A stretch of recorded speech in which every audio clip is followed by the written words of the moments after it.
Motorola is introducing Razr Fold. It marks Motorola's aggressive return to the ultra-premium flagship space. It runs the Snapdragon 8 Gen 5 chipset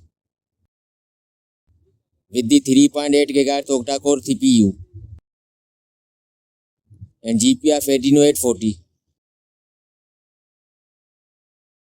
There will be a foldable LTPO AMOLED touchscreen display with a massive 8 inches screen size, 2K resolution and 120Hz refresh rate.